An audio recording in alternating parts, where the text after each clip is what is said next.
आता पाहणार आहोत महत्त्वाच्या बातम्या। पुणे पार्टी प्रकरणात प्रांजल केवलकरांचा दुसरा मोबाईलही पोलिसांकडून जप्त।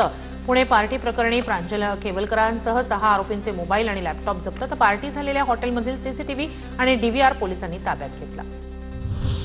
मुंबई हायकोर्टाच्या कोल्हापूर खंडपीठाचं आज उद्घाटन। सरन्यायाधीश भूषण गवई यांच्या हस्ते उद्घाटन होणार। उद्यापासून खंडपीठाचा कारभार सुरू होणार। पावसामुळे 2 दिवसात 250 मच्छीमार बोटी मासेमारी न करताच बंदरात परतल्या।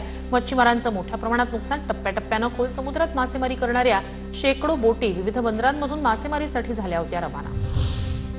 राज्यातील वाहनधारकांची फास्टॅग वार्षिक पासला पसंती। पहिल्याच दिवशी 96 टोल नाक्यांवरून 6535 वार्षिक पासची खरेदी। येत्या काळात पासधारकांची संख्या आणखी वाढण्याची शक्यता। 11वी प्रवेशासाठी सुरू असलेल्या विशेष फेरीसाठी आज अंतिम मुदतीचा दिवस। विद्यार्थ्यांना नवीन नाव नोंदणी आणि एटीकेटी असलेल्या विद्यार्थ्यांना अर्जात दुरुस्ती करण्यासाठीचा शेवटचा दिवस। अंतराळवीर शुभांशु शुक्ला भारतात दाखल। 1 वर्षानंतर शुभांशु शुक्ला अमेरिकेतून भारतात परतले। दिल्ली विमानतळावर शुभांशु यांचं स्वागत। पंतप्रधान नरेंद्र मोदी यांचीही घेणार भेट, तसंच लखनौमधील मूळ गावीही परतणार।